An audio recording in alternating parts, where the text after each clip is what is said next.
Veja no ICL Notícias, segunda edição. Anistia 2.0. CCJ do Senado aprova PL da dosimetria, que pode ser votado no plenário ainda hoje. Com o Supremo, contudo, senadores dizem que governo e Xandão fizeram acordo para aprovar projeto da dosimetria, que envolve diretamente o ministro Alexandre de Moraes, que se entende no direito de interagir com senadores e deputados, sugerindo inclusive texto. Bronca na reunião ministerial. Nós precisamos fazer com que o povo saiba o que aconteceu nesse país. Com foco em 2026, presidente Lula cobra que ministros e partidos deixem claro de que lado estão. E vai ter que se definir de que lado está. Será inexorável. O ICL Notícias, segunda edição, está no ar.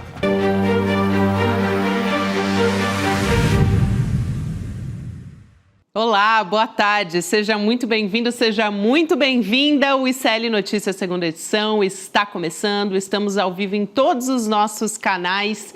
Você, da nossa audiência que conversa com a gente nessa quarta-feira, dia 17 de dezembro de 2025, já manda sua mensagem para cá, nos conte de onde você fala. Chico Sá, aqui em São Paulo, nos estúdios, já está a posto comigo num dia quentíssimo, em Brasília e também no futebol, né, Chico? Em Brasília, no mundo inteiro, os flamenguistas estavam ali acompanhando em cima da TV. Não só os flamenguistas, a gente estava ali também. Infelizmente não deu, mas foi bravo. Aliás, o PSG esse ano perdeu para o Botafogo, empatou com o Flamengo, teria sérias dificuldades no Campeonato Carioca. Esse tal desse time poderoso da Europa. Só digo isso. Hoje foi sofrida, essa tarde foi sofrida e hoje à noite tem mais ainda. Hoje tem Corinthians e Vasco, dois dos maiores times do Brasil. Corações... torcidas gigantes. Tensos aqui. E a gente ainda tendo que discutir anistia, acordão. Pô, anistia disfarçada, né? Anistia ali, disfarçada, cheio de arrodeios. Já teve anistia light, agora o negócio é anistia disfarçada. Calma, roteirista do Brasil, calma.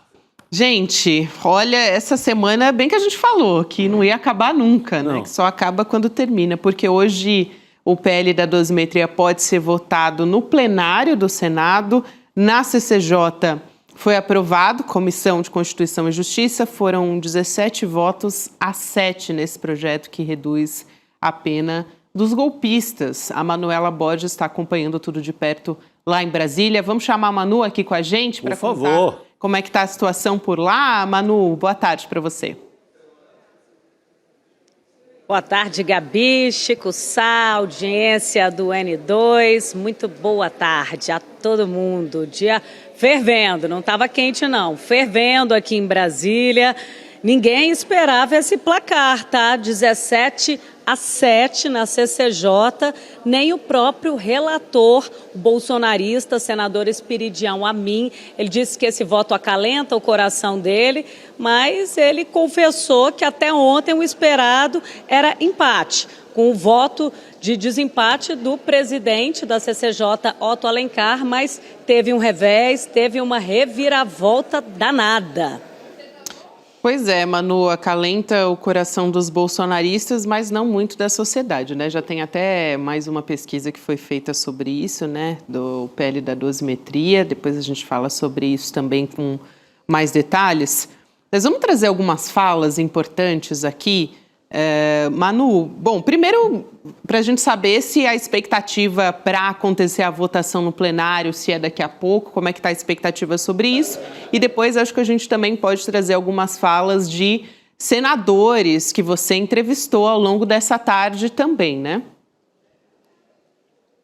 A expectativa é para concluir essa votação, sim, ainda hoje, e que esse texto também seja aprovado lá no plenário, aqui no plenário, né? Logo no final do túnel do tempo do Senado, onde fica o plenário, seja votado por maioria esmagadora. Esse é o que a gente apurou aqui.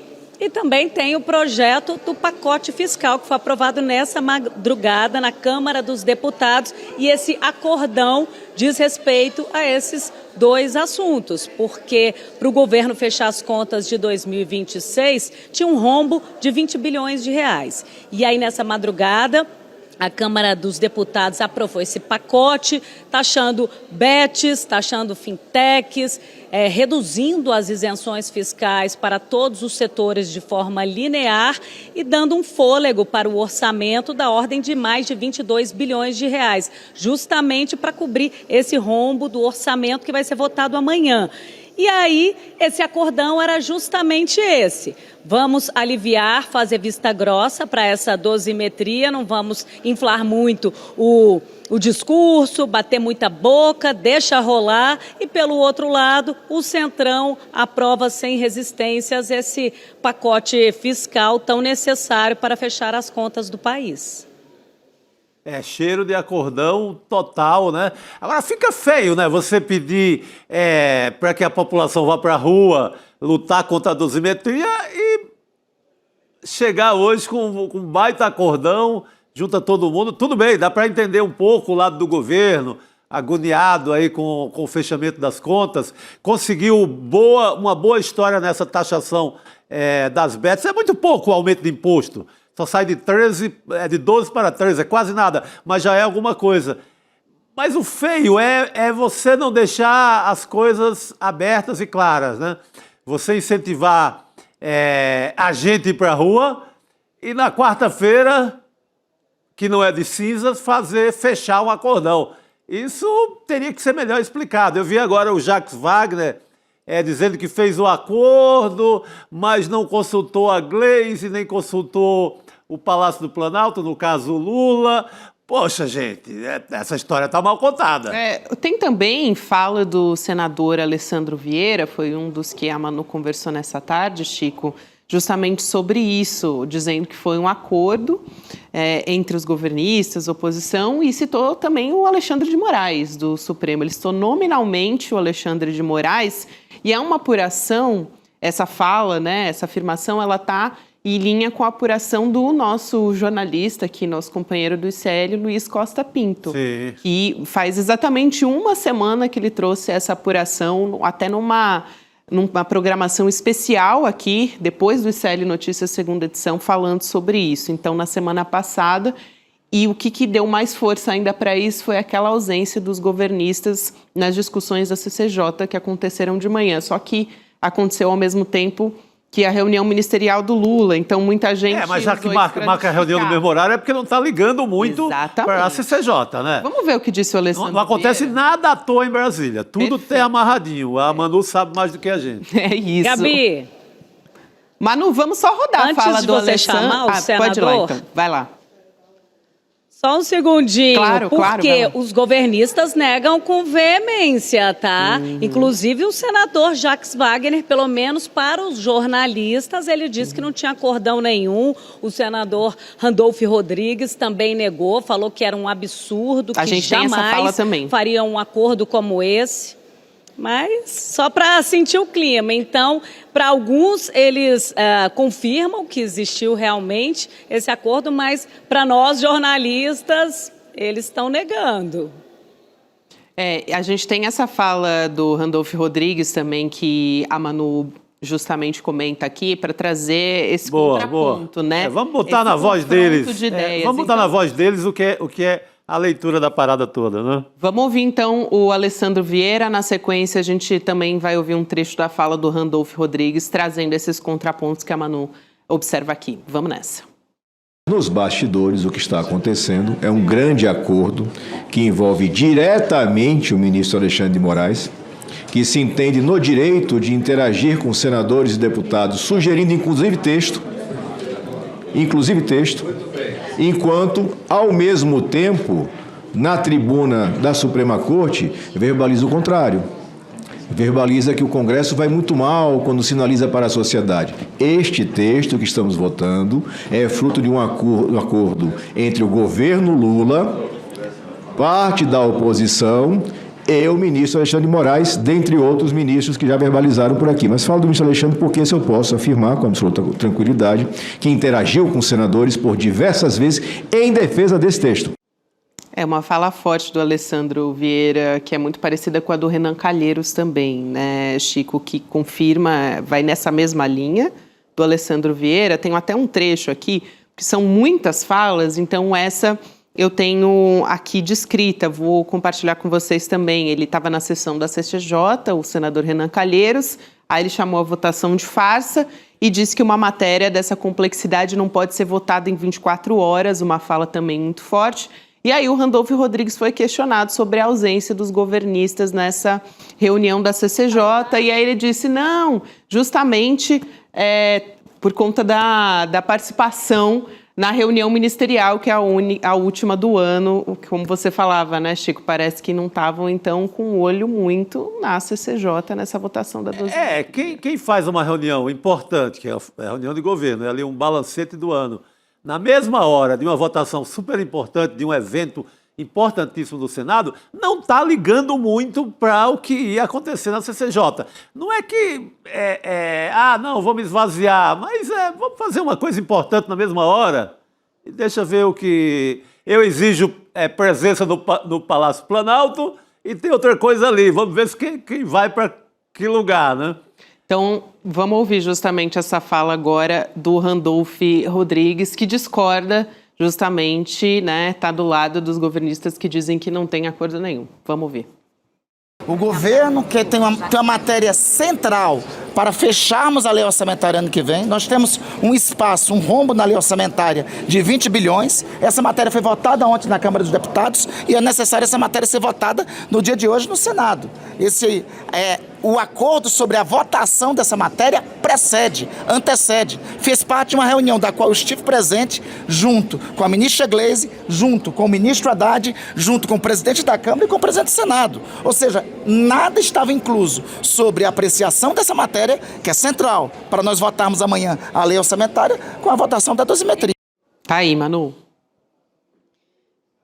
Quem acabou de passar aqui agora, que eu até virei de costas, foi o senador Alessandro Vieira. Ele disse para mim, olha, vamos começar a votar nesse momento a dosimetria. Agora, o curioso é que ele ontem apresentou um voto em separado na tentativa de derrubar esse projeto de lei. Não só ele, como também o senador Randolfo Rodrigues e o senador Rogério Carvalho. Só que os três recuaram e retiraram esses votos em separado. E aí o que venceu? A emenda do senador Sérgio Moro. O que diz essa emenda? Que retira, aliás, que limita essas regalias, esse perdão, essa redução de penas apenas para quem participou da trama golpista, porque a gente já conversou que antes esse texto estava muito abrangente. Ele liberava geral para crimes de corrupção, crimes de exploração sexual e até de organizações criminosas. Então, eles precisaram impor essa emenda, eles aprovaram essa emenda de redação, que foi uma outra manobra, porque claramente muda, sim, o mérito do texto aprovado lá na Câmara dos Deputados, mas quando se muda o mérito, tem que retornar para a casa que propôs o projeto de lei. Então, eles não queriam que o texto voltasse de jeito nenhum para encerrar esse capítulo antes da virada do ano. E aí eles aprovaram na CCJ essa emenda de redação para que... uma forma de burlar o sistema, né? De burlar o regimento. Falar, olha, não é uma emenda de mérito, é uma emenda de redação, então é como se a gente não estivesse mexendo no texto para que ele não retorne à Câmara dos Deputados. Então venceu essa emenda e agora eles vão começar a votar o projeto de lei da dosimetria ou anistia disfarçada.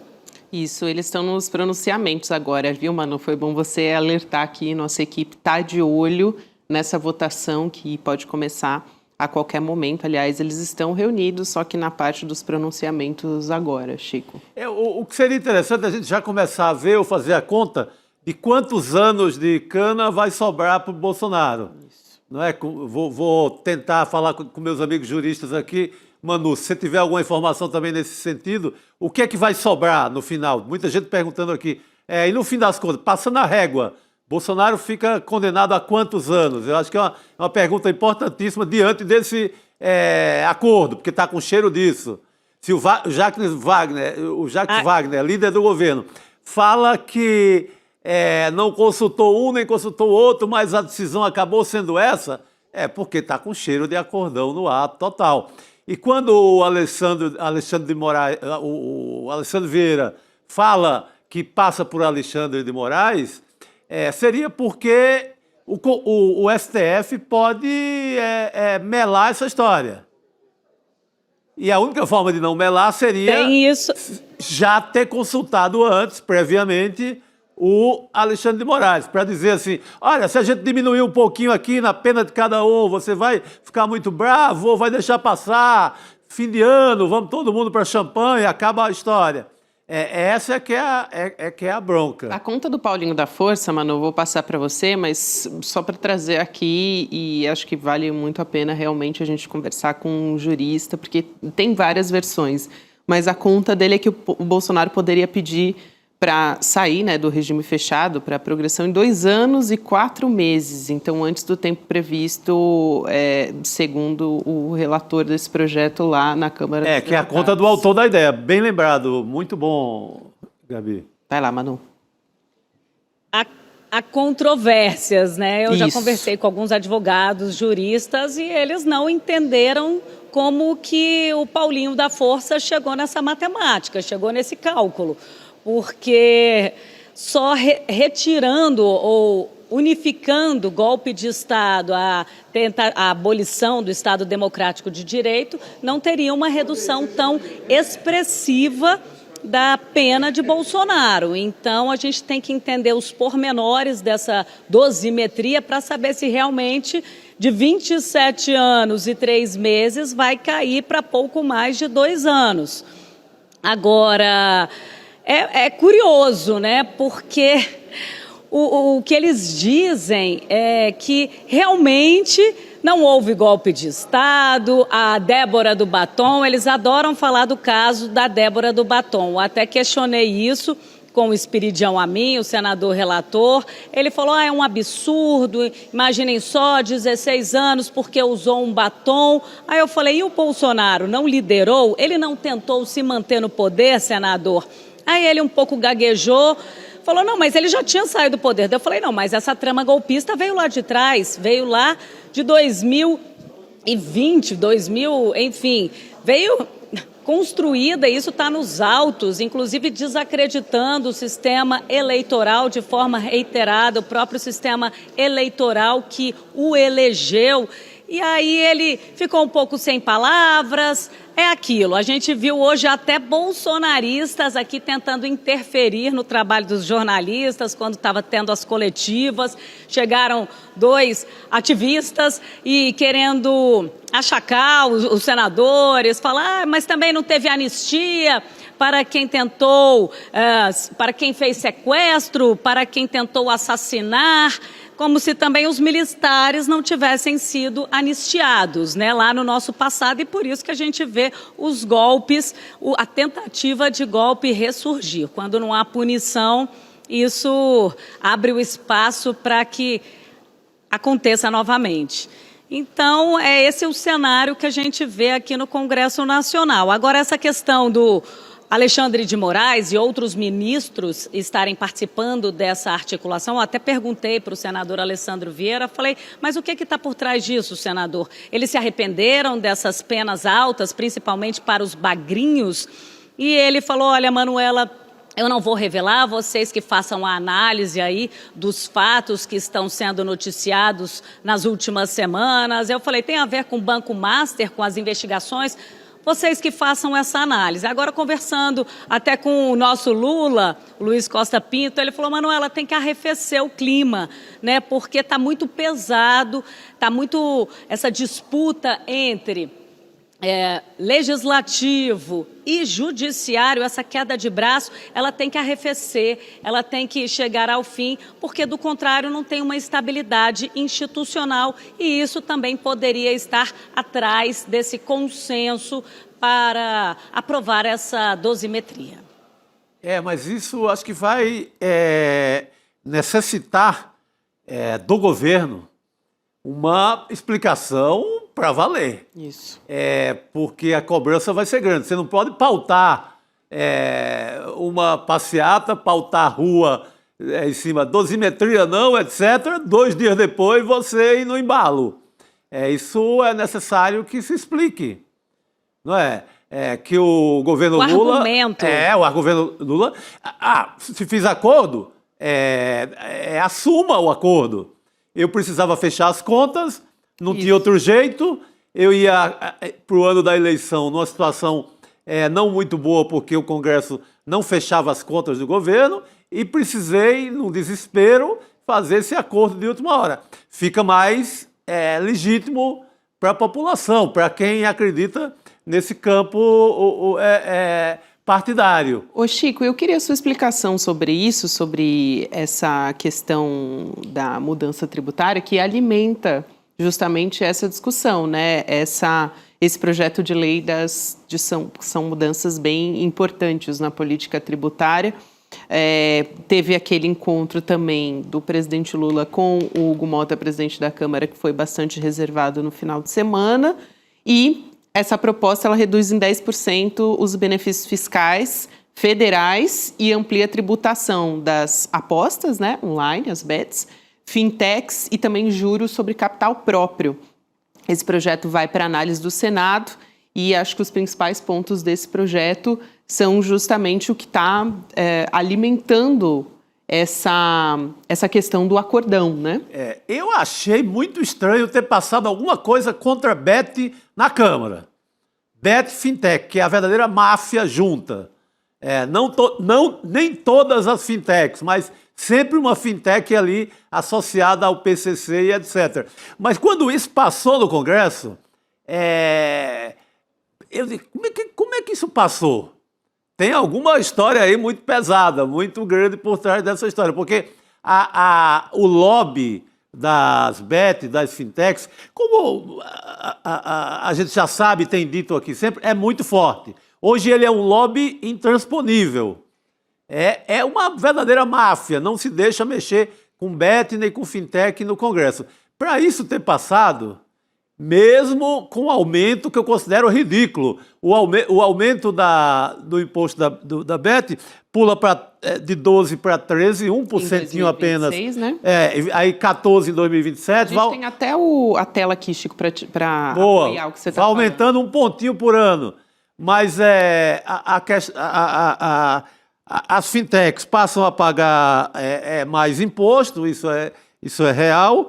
E tem a questão da isenção, que esse pacote todo somando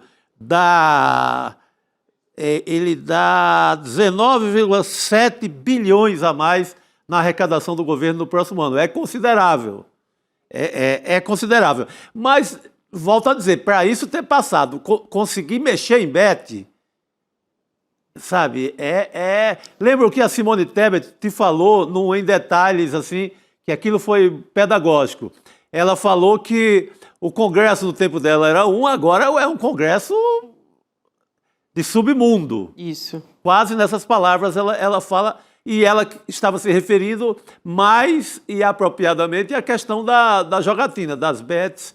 Falou abertamente. Falou abertamente em bet, né? Não foi nem... Ou seja, a Simone Tebet, que conhece o assunto, conhece por dentro do Congresso, conhece agora na parte da arrecadação. E ela diz abertamente isso, que é uma máfia, praticamente. Então, essa mexida, eu acho que só foi possível realmente porque tinha acordo maior logo adiante e seria hoje, pelo visto, né, Manu?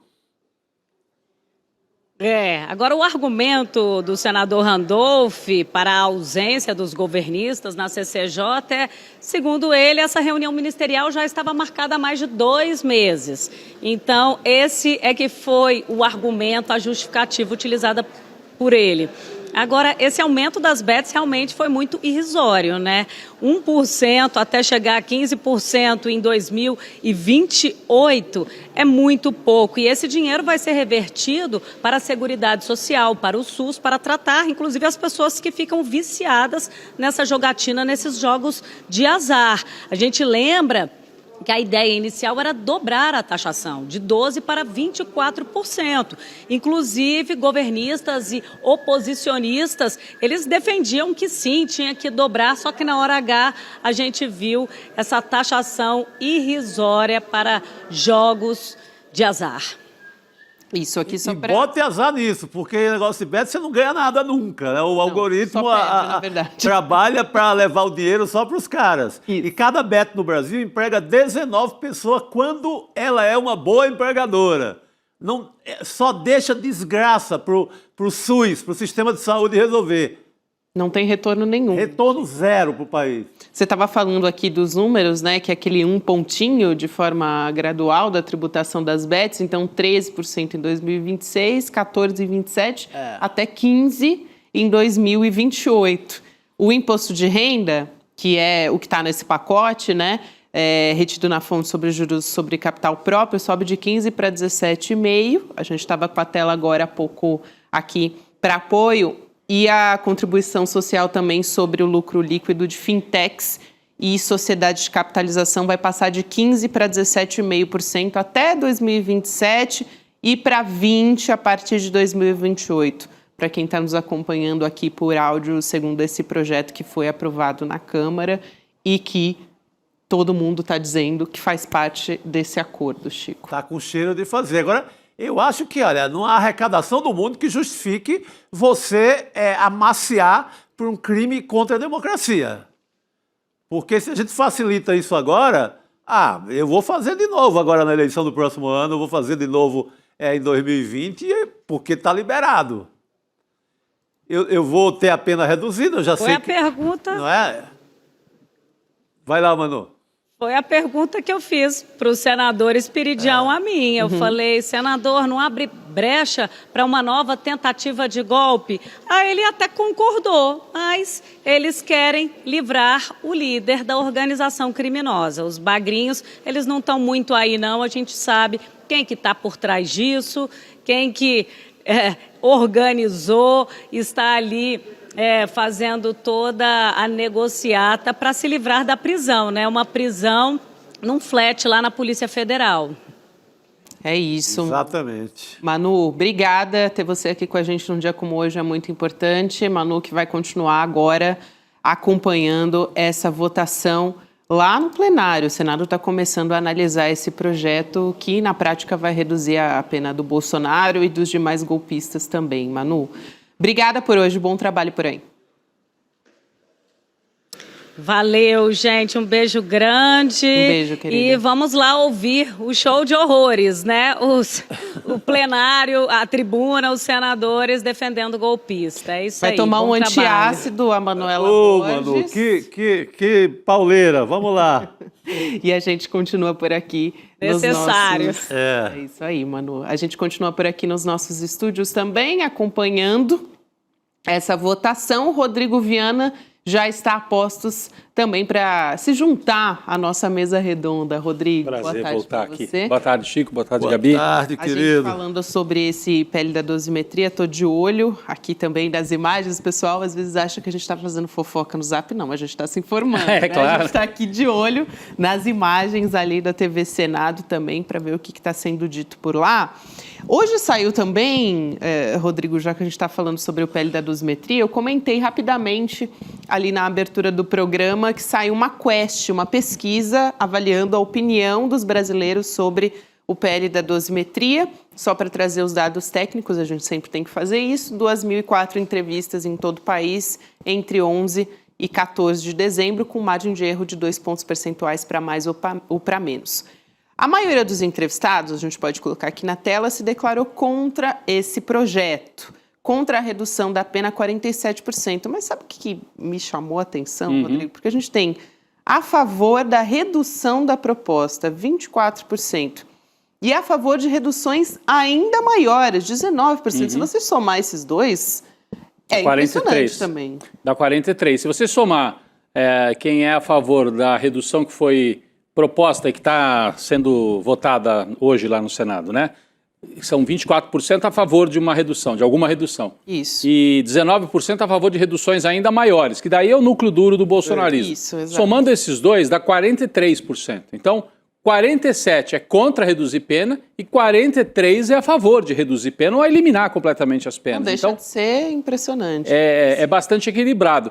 Mas chama a atenção porque tem uma outra parte da pesquisa que pergunta assim, e anistia total, você é a favor? Aí a maioria é contra a anistia total. Então essa pesquisa, eu acho que os bolsonaristas, o Centrão, foram na leitura disso, entendeu? Qual a sua opinião sobre a possibilidade de anistia total? Está aí na tela, Gabi. Então, anistia total, 44 contra, 36 a favor, para todos, incluindo o Bolsonaro.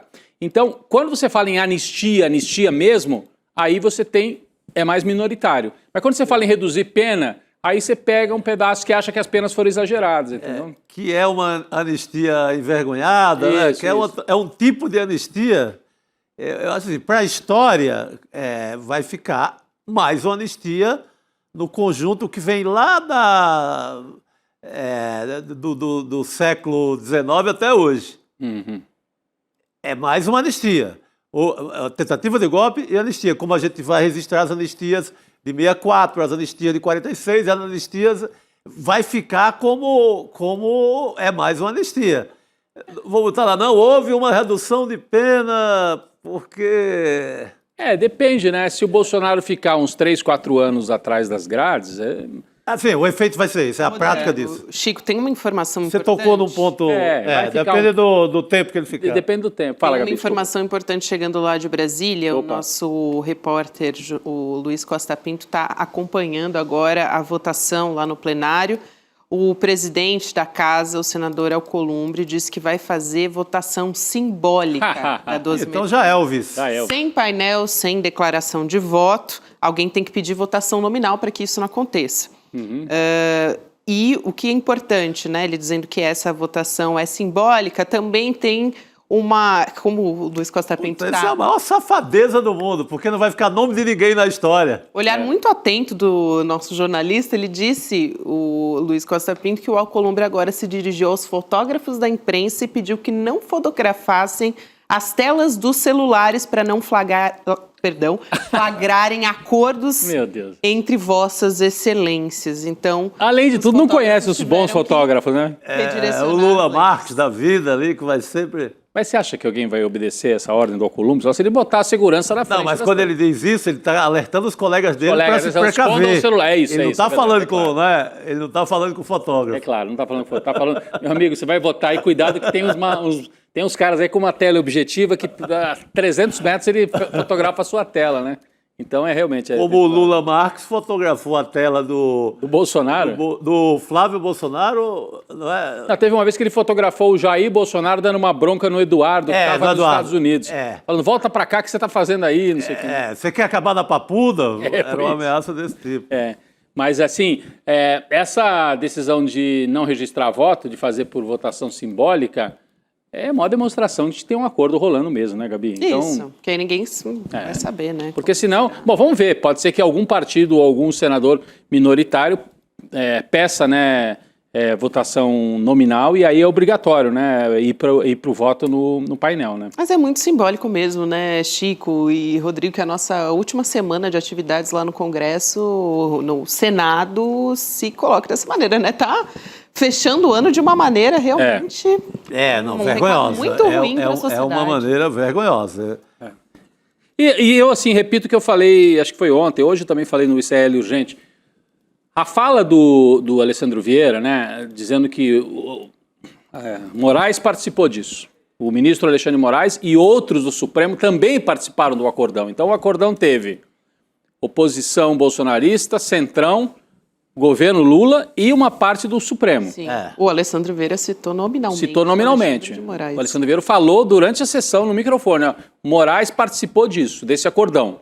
Bom, eles estão avaliando que ao ceder um pouco e diminuir as penas, eles vão tirar a pressão do Supremo.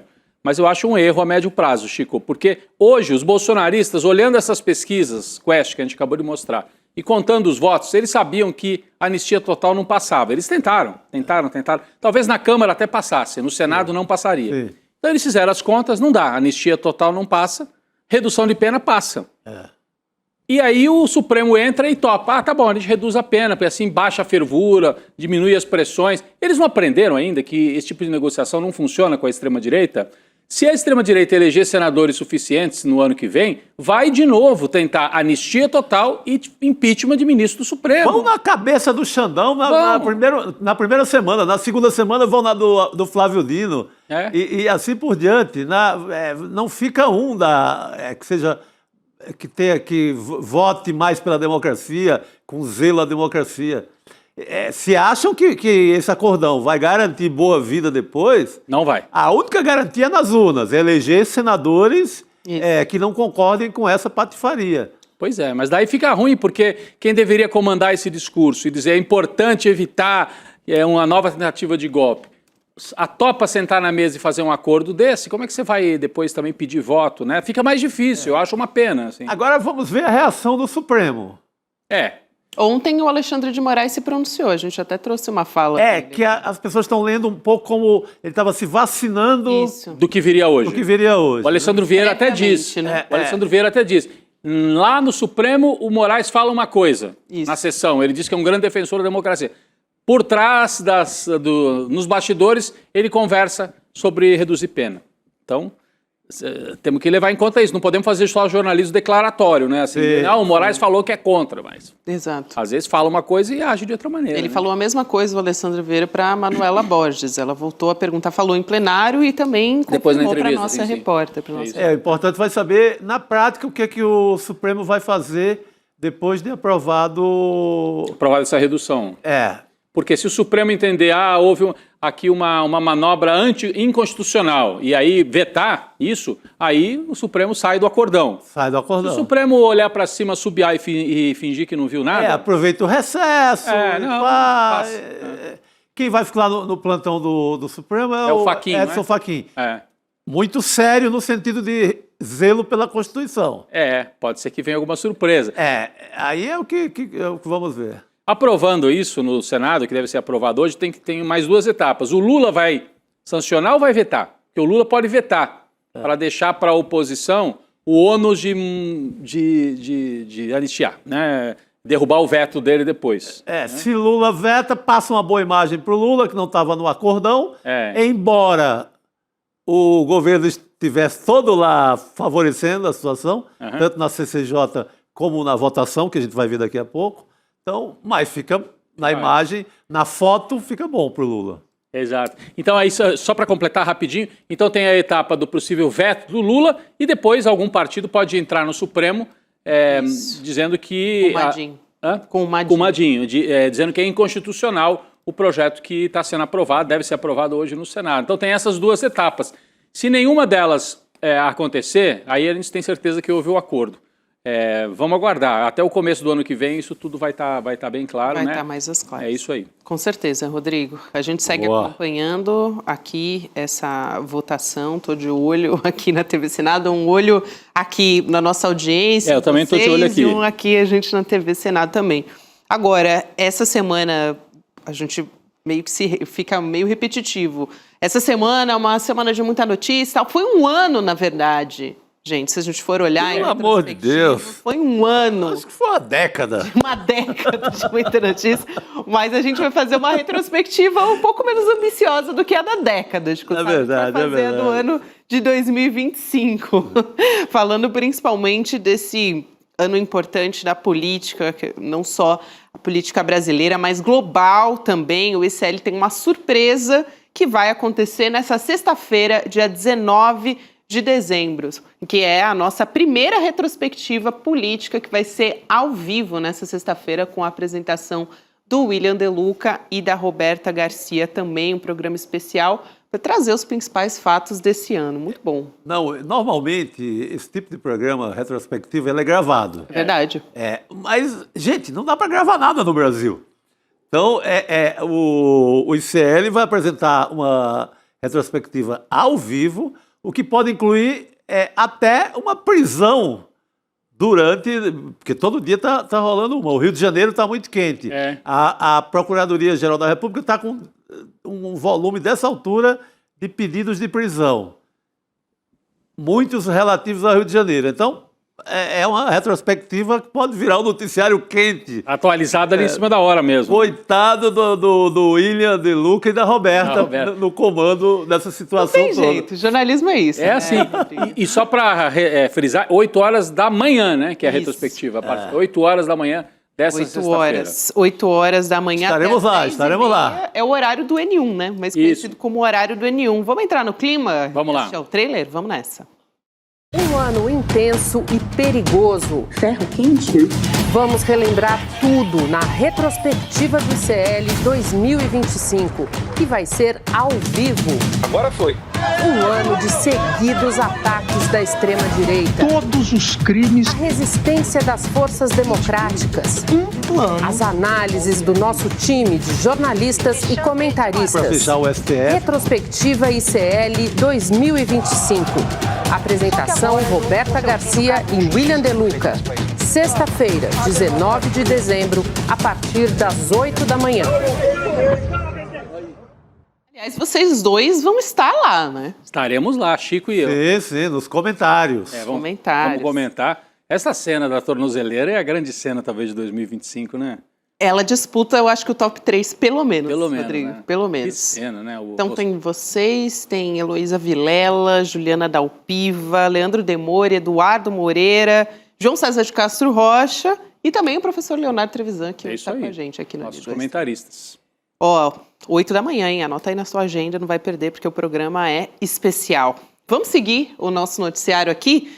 Notícias quentes continuam, estamos de olho em tudo lá de Brasília. E temos uma convidada hoje que ficou afastada há quase 2 décadas no Congresso Nacional, a deputada federal Heloísa Helena, da Rede, que tomou posse lá na Câmara dos Deputados na vaga do Glauber Braga, do PSOL, que teve o mandato suspenso por 6 meses por quebra de decoro. A gente falou muito sobre isso aqui no ICL Notícias. Deputada, seja bem-vinda, boa noite. Bem-vinda. Boa noite. Deputada, uma pergunta bastante objetiva, eu quero saber qual vai ser a sua prioridade ocupando essa vaga, né, durante a permanência que a senhora tiver no Congresso. Bom, lógico que é inaceitável o que aconteceu com o Glauber, né?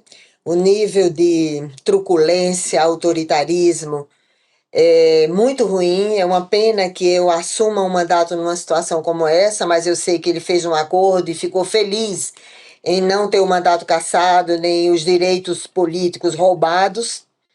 Esse tipo de ação não é novidade, né? Porque alguns dos mais jovens talvez não lembrem, mas há 22 anos atrás, a mesma truculência que o Glauber sofreu aqui na mesa diretora da Câmara, o então presidente Lula, no seu primeiro mandato, nos jogou para fora do prédio do INSS com pancadaria e bombas de gás lacrimogêneo. Eu estava no exercício legítimo de senador à época. Então, essa mania de que os chefes de poderes olhem o poder público, as instituições, como se fosse uma caixinha de objetos pessoais a ser manipulada conforme suas vontades, isso é inaceitável. Então, a gente tem que, de pronto, repudiar com veemência, com firmeza e de forma implacável esse gesto inaceitável do Congresso em suspender o mandato do deputado Glauber. E eu vou ficar aqui por pouco tempo, claro, né? Para quem me odeia é ótimo que eu fique por pouco tempo, porque eu não sou brisa suave, sou filha das tempestades e atravesso as tempestades com mais vontade ainda. E quem me odeia, quem não gosta de mim, eu espero dar muitos motivos para que me odeie muito mais. Então eu vou... Aquilo que eu sempre lutei ao longo da minha vida, não fiz por questões pessoais, sempre lutei por firmeza ideológica, concepção programática. Espero estar a serviço do Brasil real, do Rio de Janeiro, muito diferente dos cartões postais e da beleza da efervescência cultural, que é o Rio de Janeiro que mata seus jovens de 15 a 29 anos, a principal causa de saúde pública, o principal problema de saúde pública de um país que permite que seus jovens de 15 a 29 anos morram de violência letal intencional, que não tem educação integral, mesmo um Estado que viu Brizola e Darcy numa atitude revolucionária tratar da educação integral, o SUS, que é uma vergonha. Nós temos a legislação mais avançada do mundo, eu sou parte dessa construção também, e quem não tem plano de saúde não imagina o que é. A média e alta complexidade, todos os dias a gente vê nas redes sociais famílias inteiras fazendo vaquinha para que crianças, idosos e pessoas com doenças gravíssimas, crônico-degenerativas, cardiovasculares, lesões gravíssimas, tendo que fazer vaquinha para ter acesso a procedimento cirúrgico, acesso a média e alta complexidade. Então, saúde, educação, geração de emprego e renda, redução da vulnerabilidade econômica, ambiental e social. E claro que a gente está vivendo num momento em que se abriu um processo de privatização de 3 grandes rios da Amazônia, né? O atual governo, infelizmente, parece que não se conforma com o entreguismo do governo passado, daquele soldado covarde sem honra, que deixou mais de 700 mil feridos para trás na pandemia, abriu o processo de privatização, né, de 4 rios, continua com o processo de privatização do Rio São Francisco, com a privatização da Chesf.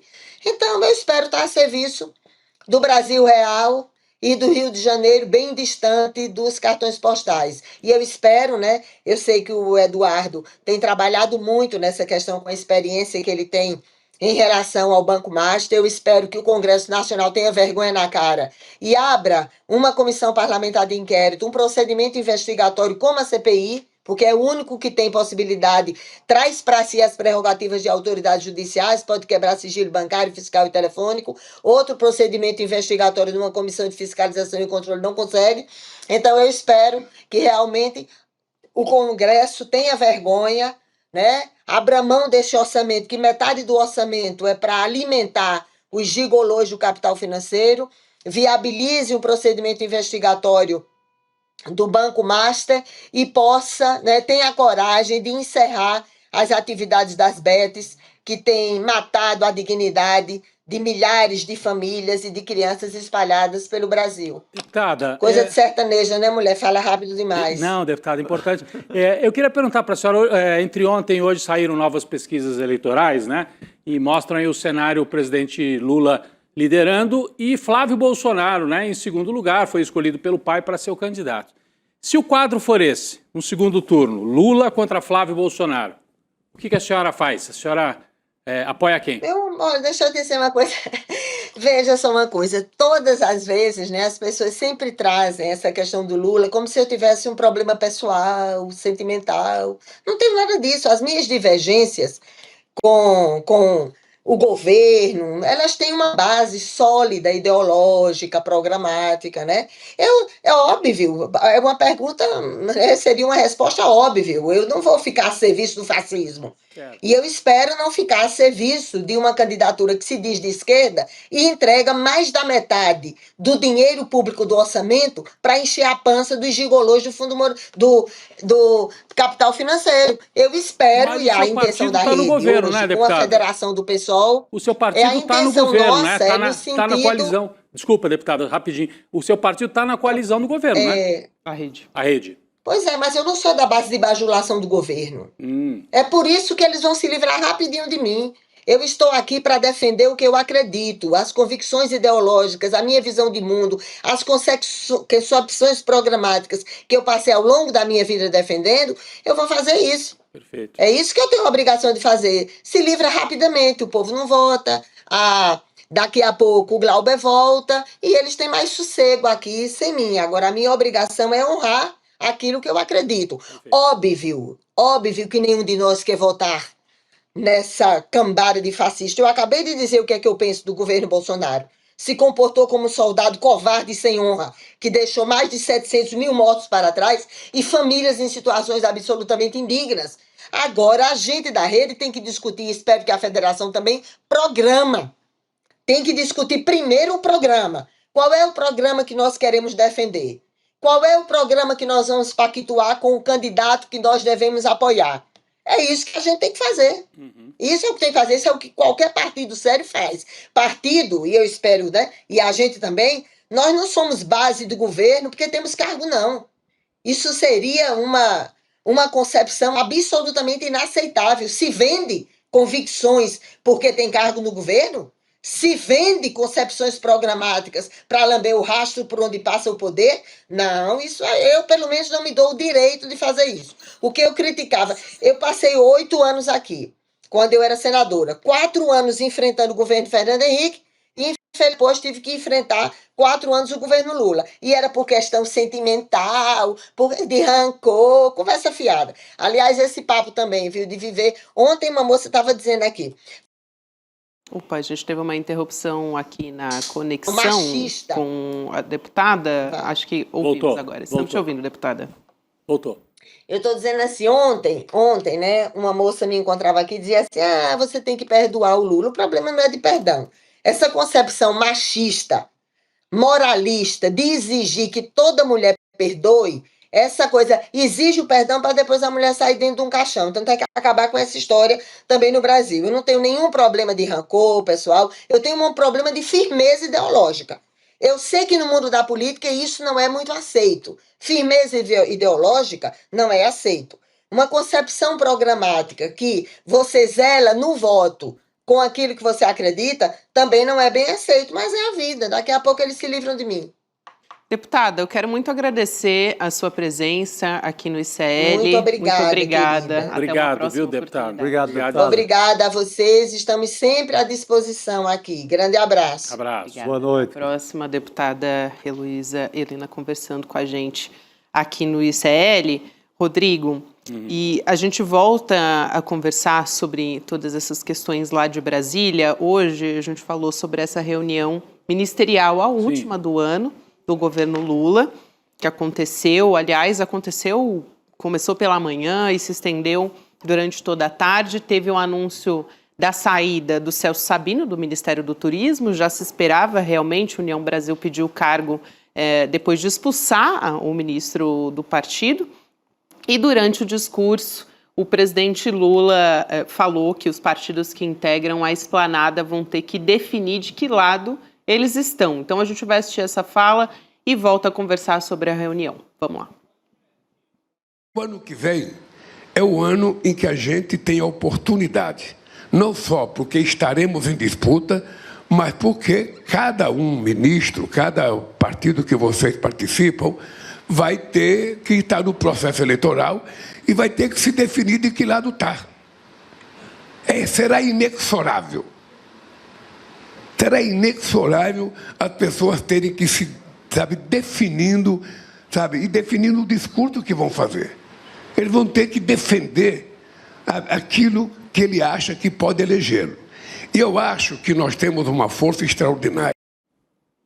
Essa é uma das falas do presidente Lula. Não sei se vocês querem comentar essa, que tem uma outra também falando sobre os ministros terem que mostrar para a população o trabalho que eles estão fazendo, né? Manda a próxima. Vamos nessa, então. Manda a próxima, comenta no pacote. Vamos comentar o pacote aqui. Vamos lá, então, ouvir essa fala do presidente Lula. É importante que a gente tenha noção que nós precisamos fazer com que o povo saiba o que aconteceu nesse país. Eu tenho a impressão que o povo ainda não sabe. Eu tenho a impressão que nós ainda não conseguimos a narrativa correta para fazer com que o povo saiba fazer uma avaliação das coisas que aconteceram nesse país.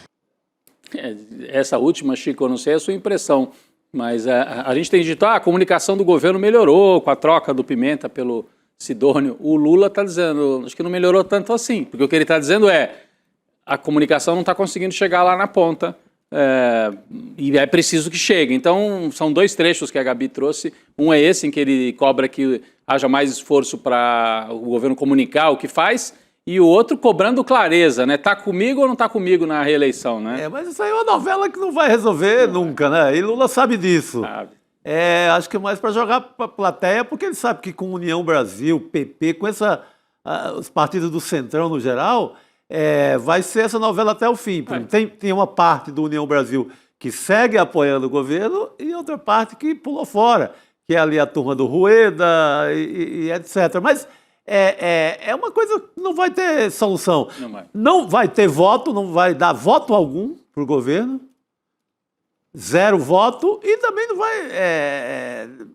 não traz nada. Ele tenta construir alguns palanques, eu acho, estaduais. Estaduais, né? O Sabino mesmo, que ele hoje sai do... Acho que vocês já comentaram até, mas que ele sai do Ministério do Turismo, é um pré-candidato ao Senado no Pará. Isso. Então ele sai, é um homem com esse objetivo. Com o apoio do Lula, mas por um partido de centro. Talvez seja candidato pelo MDB. Um candidato forte. Forte no Pará e tal. No Pará, mas os caras não trazem nada. E tem razão também, o Lula tem razão em relação aos ministros. Cara, fora eu vejo, assim, fazendo comunicação governamental, aliado com o governo, fazendo bons vídeos, etc., Padilha e o Renan Filho. Sim. 2 ministros bastante atuantes, têm mostrado muito serviço. O Renan Filho em relação ao fim do cartório das autoescolas apareceu muito. Na questão das estradas também, está sempre mostrando inaugurações em tudo que é estado. E o Padilha sem comentários, porque tem feito uma comunicação muito forte, com anúncios quase que diários, anúncios importantes, novas vacinas, novos tratamentos do SUS. Esse tem comunicado. O resto realmente está devendo bastante. O Boulos chegou agora ao governo com também a missão de dar uma esquentada nas redes sociais do governo. Acabou de chegar, Então ele tem feito postagens diárias e tudo, mas assim, quem traz realmente realizações concretas através de rede social são esses 2 que você falou. O Haddad faz uma comunicação mais institucional, né? Até pelo papel, peso, né? Ministério da Fazenda. Então ele se comunica pelos canais oficiais, pela mídia tradicional, né? Comunicados mais da maneira convencional. Se comunica também, acho que ele dá bastante entrevista. Dá bastante, exatamente. Ele procura explicar, procura fazer o embate político do dia a dia. Com a paciência de Jó, né? Coitado, nesse sentido. Mas aí tá o Lula cobrando e preparando o time para 2026. É isso que ele fez hoje. Aliás, que não vai fazer parte da composição dos ministros, porque vai estar diretamente na campanha, pelo menos até o momento, o PT quer o Haddad como candidato. Ou no Senado ou no governo. Agora, acho que a sensação do Lula é assim, gente, com toda a entrega do governo, podia estar melhor. Ainda tem essa rejeição desse tamanho. Isso realmente eu acho que ele tem razão. Porque eu acho que é um governo melhor do que está nos números de pesquisa em relação à popularidade. Porque se você pensar que o bolsonarismo vai duro, mais raiz, tem 30%, 35%, o Lula podia estar com um pouco mais, né? Ele está com uma aprovação de... Ontem a gente mostrou, né? 48, 49, está meio a meio, né? Podia ter aí... Tem uma turma aí no meio do caminho que não é bolsonarista, mas também não é lulista, não é de esquerda, que fica muito influenciada pelas redes, muito desconfiada do governo, né? E não consegue, talvez, ser atingida pelas realizações do governo. Além de problemas concretos mesmo, né? A economia melhorou? Melhorou. O desemprego está baixo, o preço da comida parou de subir, mas a renda não é uma maravilha, né? A renda do trabalhador. Então as pessoas ganham um salário que às vezes não dá para ir até o final do mês. Então, aí o governo comemora, a economia está indo bem, mas a pessoa olha e fala, mas está indo tão bem assim, eu estou sentindo uma dificuldade para fazer o meu supermercado ainda. Então, é um embate complicado mesmo numa sociedade fraturada pela extrema-direita. Até porque a economia é um assunto difícil, né? É mais quando a pessoa sente no dia a dia dela. Eu vi que essa pesquisa Quest, até as pessoas respondem, você acha que está mais fácil conseguir emprego? Sim. Sim. É verdade, né? Você acha que a vida da sua família está muito melhor? Não. As pessoas sabem que tem mais emprego, mas não acham que está nenhuma maravilha, assim, porque a renda não é espetacular. Não houve um aumento de renda tão rápido como houve nos primeiros governos do Lula. Ali a sensação de bem-estar saiu de um ponto aqui e veio para cá, né? Agora você melhorou um pouquinho, né? Mas não tem talvez uma sensação tão sólida. A gente estava falando mais cedo, Chico, eu também queria ouvir sua opinião sobre isso. O Rodrigo e eu, a gente conversando sobre como isso deve ficar mais claro também para as pessoas no ano que vem, quando elas vão começar a sentir a questão da isenção do imposto de renda para quem ganha até 5 mil. Então, a população começa a sentir, de fato, o efeito disso. E isso também pode ser um ativo importante ali na campanha. Perfeito, porque aí uma coisa, a gente tem falado, o governo fala, todo mundo divulga, está no noticiário, mas é diferente desse efeito no bolso. Isso aí. Eu acho que só quando o trabalhador tem ali R$400 a mais para gastar durante o mês, é que ele vai, opa, quem fez isso, como é que foi isso? inclusive saber a autoria disso, que é a Haddad e o Lula. Sim. Então é uma história que eu acho que você só tem a dimensão dela quando sobrar aquele dinheirinho mesmo no bolso no primeiro mês da isenção. Isso sim, aí é concreto, né? Tava falando até com a Gabi sobre isso mais cedo. Janeiro já vai ter essa sensação, né? É isso, eu não posso contar em que conversa foi essa com o Rodrigo. Depois o pessoal descobre mas a nossa é uma gravação para o ano que vem. É isso, gente. Posso trazer um outro assunto que eu estava aqui também... Opa! Ansiedade para a gente solta DJ. Vamos também para a próxima notícia aqui do nosso N2, que é, aliás, uma notícia importante porque o ICL Notícias teve acesso a esses documentos que revelam que um ex-desembargador do Tribunal Regional Federal da 4ª Região participou da chamada Festa da Cueca. Quem já ouviu aqui sobre a Festa da Cueca no N2? Só para as pessoas lembrarem, né? O contexto foi aquela que aconteceu num quarto de hotel lá em Curitiba. Tinha a presença de autoridades, né, magistrados e também garotas de programa. Segundo esses registros, o desembargador... o pessoal não estava de toga, não? Não estava de toga. Pô. Não estava de toga. Ele estava, esse desembargador, com medo que essas fitas dessa festa vazassem. E aí, ele contou para a mulher dele que ele foi filmado pelado, nu. Esse mesmo magistrado... Ele já adiantou para a mulher? É um habeas corpus preventivo, né? Para usar a linguagem dele, né? Um habeas corpus preventivo, eu achei perfeito. E a mulher, será que concedeu o habeas corpus? Não sabemos. Essa parte a gente já não sabe, né? Mas o importante é que ele participou dos processos relacionados à Operação Lava Jato. E, segundo denúncias também desses colaboradores da própria operação, que atualmente está sob investigação da Polícia Federal, esse episódio da festa na cueca, melhor dizendo, na cueca, já não sou capaz de afirmar, né? E nem de quem. Não. Mas esse episódio aí, ele foi utilizado pelo Sérgio Moro, então juiz, como uma maneira de fazer chantagem para pressionar os colegas, para, enfim, assegurar as condenações, né, a manutenção das condenações dos investigados, enfim. E hoje quem revelou foi a jornalista Daniela Lima no UOL, que a Polícia Federal encontrou, durante busca e apreensão, na 13ª Vara Federal de Curitiba, provas documentais de que o Sérgio Moro teria grampeado autoridades com foro privilegiado. Isso é importante porque o ICL também teve acesso a um documento de julho de 2005, mostrando, né, que o Moro exige que o Tony Garcia, colaborador, tentasse gravar novamente o presidente do Tribunal de Contas do Paraná, o Heinz Herwig, alegando que essas gravações anteriores eram insatisfatórias para os fins pretendidos, gente. Aqui. Meu Deus, o Sérgio Moro ele infiltrava o Tony Garcia em ambientes que ele queria gravar, com autoridades, em conversas com autoridades, que ele não teria como gravar pessoalmente, mesmo tendo uma usina de grampos lá na 13ª Vara.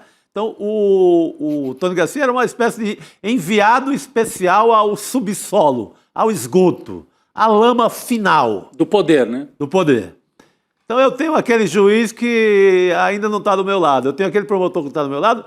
Tony Garcia ia lá para uma conversinha com ele e conseguia gravação. Agora, a festa da cueca nisso tudo é o ápice de uma bandalheira sem fim, né? Você usar como chantagem. Primeiro você meio promove a festa. O Moro foi meio cafetina também, cafetão nessa história aí, né? E promoter da sacanagem, né? Ele meio que promove, ele mesmo colhe essas provas para ter os caras na mão. Cara, é de uma vagabundagem sem fim, né? Porque até sacanagem tem uma certa ética, né? Deveria ter. Até cabaré tem ética. Por que esse cara não faz... Ele não consegue ter ética em nada.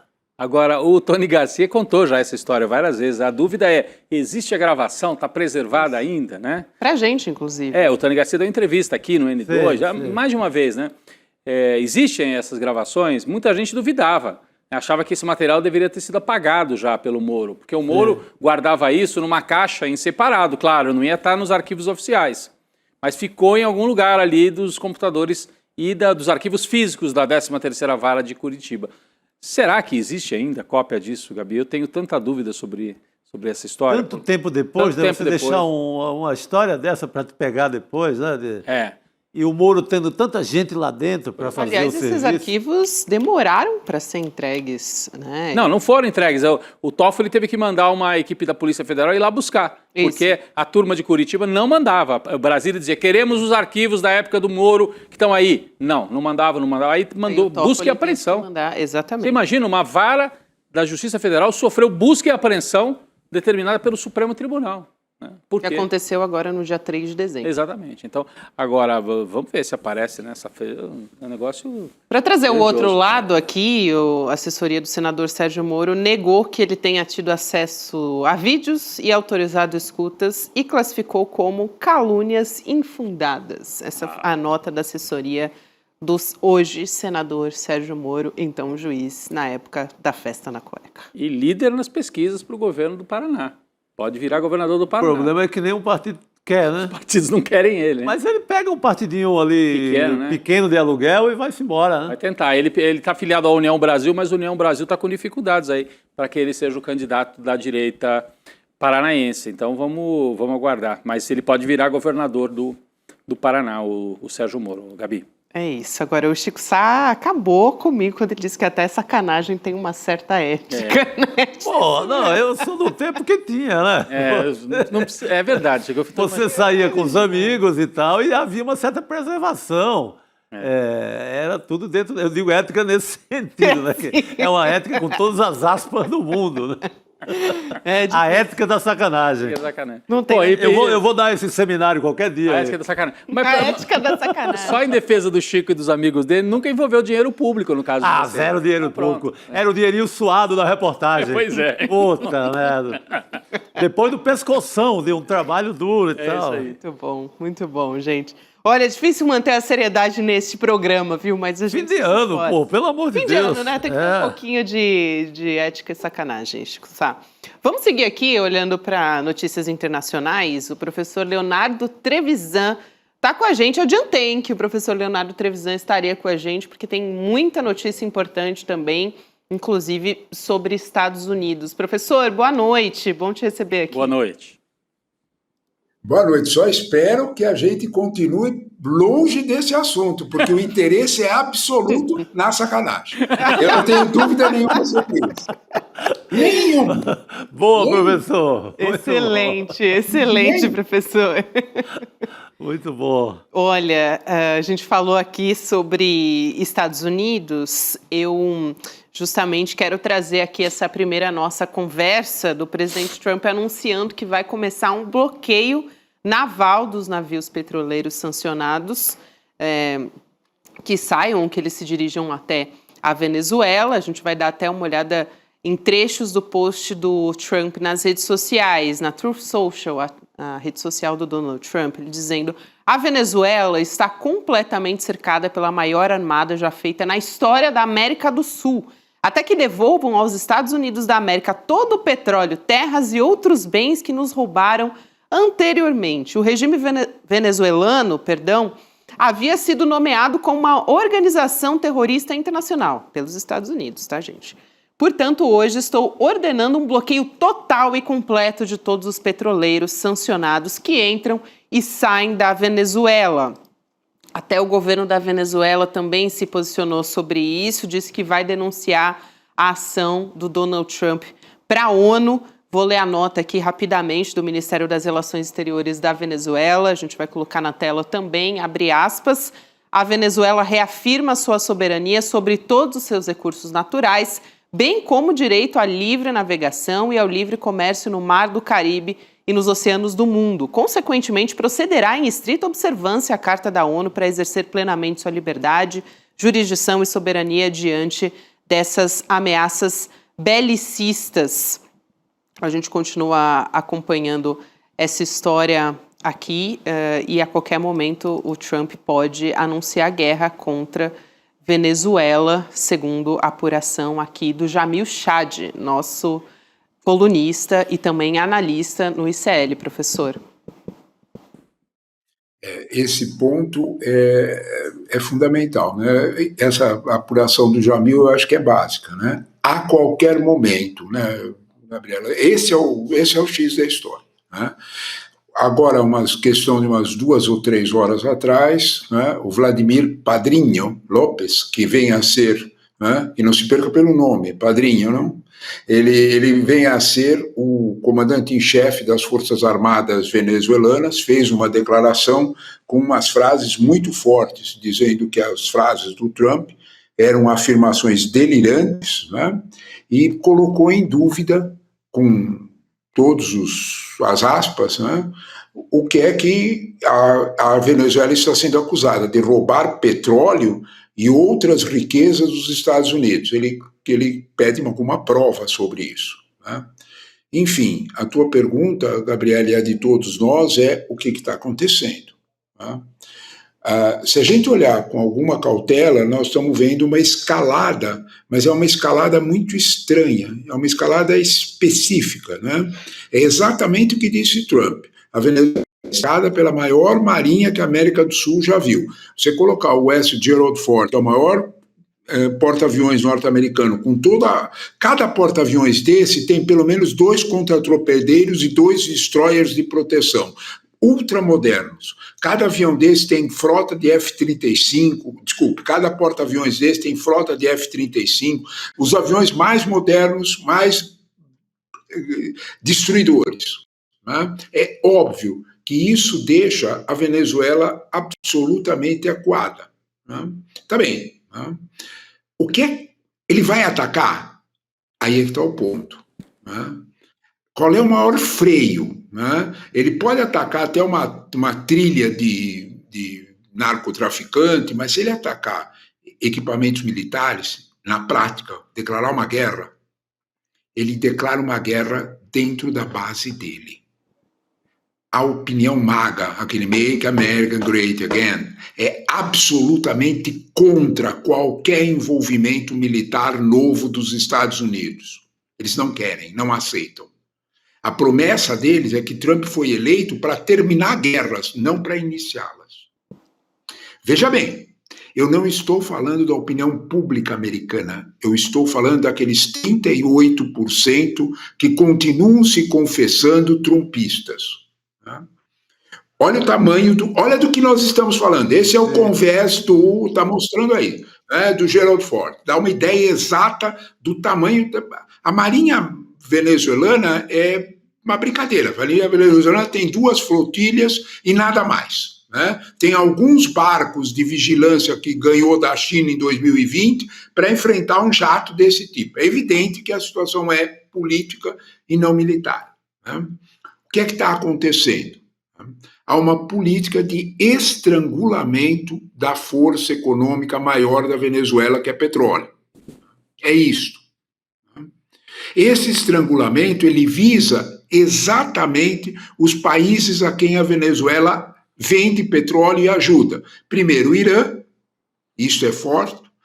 O primeiro cargueiro venezuelano com petróleo, que é o Skipper, de 10 de dezembro, estava carregado com praticamente quase 1 milhão de barris de petróleo para Cuba. O alvo era Cuba, o destino era Cuba. Aí você vai me dizer, bom, então quer dizer que o Trump consegue fechar? Não. 60% do petróleo venezuelano é vendido para a China. Aí a conversa muda de figura. Se você pegar um cargueiro chinês e a Força Aérea e a Força Militar Americana tomar o cargueiro chinês, como ele fez com o cargueiro de bandeira liberiana que leva, é outra história. Quando a gente olha para isso, a gente tem uma ideia exata dos limites. O que é que o Trump está fazendo, né? O Trump está usando a Venezuela para um muro de arrimo, para uma grande cortina de fumaça, com a qual ele esconde o problema real dele. Hoje, né, as pesquisas demonstram que na base trumpista ele está 3 pontos abaixo. A pesquisa do New York Times e a outra pesquisa do YouGov, publicada hoje. Qual é o problema? Economia. Os preços estão subindo. Se a gente olhar para isso, talvez a gente tenha uma ideia melhor. Se nós estivéssemos, de fato, frente a uma guerra contra questões de petróleo, contra qualquer oferta de petróleo, o preço do petróleo teria explodido. Aconteceu o contrário. O preço do petróleo ontem recuou para os valores de maio. Tudo isso sinaliza o mesmo ponto, né? Essa situação de pressão da Venezuela tem outra função que não é a de uma guerra direta com Maduro. O Trump pode anunciar a presença de tropas terrestres. Desculpe, é irreal. Os estudos do Pentágono são claríssimos. Os 10 mil homens que estão na flotilha seriam absolutamente insuficientes. Ele precisaria de 5 vezes mais para iniciar a invasão da Venezuela. Para a gente ter uma ideia do que nós estamos falando, a invasão do Panamá, 40 anos atrás, teve no início 50 mil homens. O Paraná era um país há 40 anos atrás com 5 milhões de habitantes, a Venezuela tem 30 milhões. Ninguém sabe o quanto de armamento russo está estocado na Venezuela. Ninguém sabe. Pode haver uma surpresa real. Eu faço, para quem gosta desses assuntos, é só memorizar que a questão de 6 meses atrás, 2 Ilyushins, que são aviões cargueiros militares, desceram em Caracas e o New York Times fotografou. Num furo de reportagem. Esse eles pegaram, e os outros que eles não pegaram? Então, quando nós olhamos para esse quadro, a gente precisa talvez entender isso no tamanho que ela tem, né? É uma operação de diversionismo, é uma operação cuja função é esconder o problema maior, né? E não engana nem mesmo a indústria do petróleo, que baixou o preço e não subiu. Você queria comentar? Fala você, Gabi, que eu sei que você quer trazer a fala do presidente Lula, não é isso? Sobre isso? Tem a fala do presidente Lula, mas também, Rodrigo, o professor e Chico também, o acordo, né, Mercosul e União Europeia, que eu acho que vale muito a pena a gente trazer aqui também. Né? Manchete em tudo que é jornal fora do Brasil no momento, o ultimato do Lula à Comunidade Econômica Europeia. Aliás, assunto internacional aqui, importantíssimo no dia de hoje. A primeira-ministra da Itália, a Giorgia Meloni, ela disse que o país não tem condições de entrar no acordo, né, de assinar o acordo entre o Mercosul e a União Europeia. Ela disse que estão faltando garantias essenciais para proteger o setor agrícola da Itália. A França e a Polônia já se pronunciaram, disseram não para o acordo, e se a Itália disser não também, eles vão ter força suficiente para barrar, então, o acordo. Essa é uma preocupação. A presidente da Comissão Europeia, a Ursula von der Leyen, deve viajar para o Brasil no sábado para assinar o acordo. Vamos ver o que o presidente Lula falou a respeito disso na reunião ministerial de hoje. A gente volta a conversar. Vamos lá. Se a gente não fizer agora, o Brasil não fará mais acordo enquanto eu for presidente. Tá, é bom saber. Faz 26 anos que a gente espera esse acordo. 26 anos. O acordo é mais favorável para ele do que para nós. O acordo é mais favorável para ele do que para nós.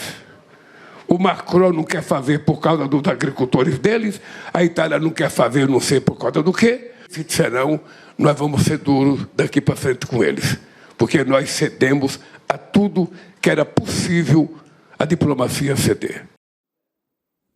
É isso, então, a fala do presidente Lula, justamente trazendo esse alerta, né, Chico, que se não fizer agora, o Brasil não vai mais fazer acordo. É uma novela interminável, né?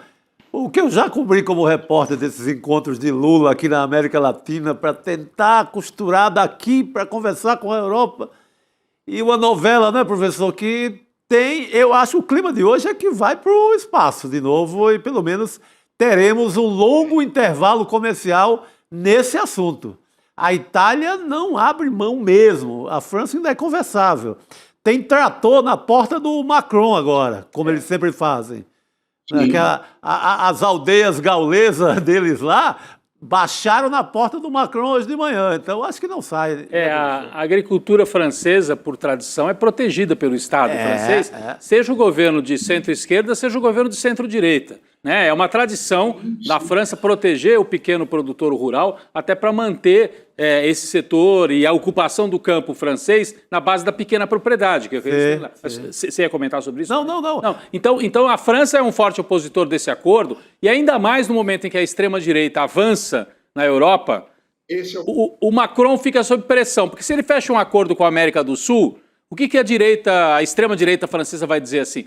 Tá vendo? Esse pessoal aí fica querendo agradar lá os latino-americanos, eles querem invadir a França, em vez de defender a economia francesa. Então, o nacionalismo está de volta, gente. Total, as barreiras alfandegárias estão de volta. Essa é a bandeira. Essa é a bandeira. E a Itália já é governada pela extrema-direita. Então, a Meloni vai querer usar isso como bandeira. Eu travei um acordo que ia penalizar produtores italianos. Então, é realmente um momento difícil para passar esse acordo. Mas queria ouvir o professor Trevisan sobre isso, claro. Olha, sabe o que acontece, Rodrigo e Chico? Vocês têm toda a razão, né? E o subtexto na fala do presidente Lula, quando ele diz o acordo é mais favorável para eles do que para nós, ele está absolutamente certo e não há ninguém que discuta isso. O acordo é absolutamente, vamos deixar as coisas bem claras, necessário para a indústria europeia.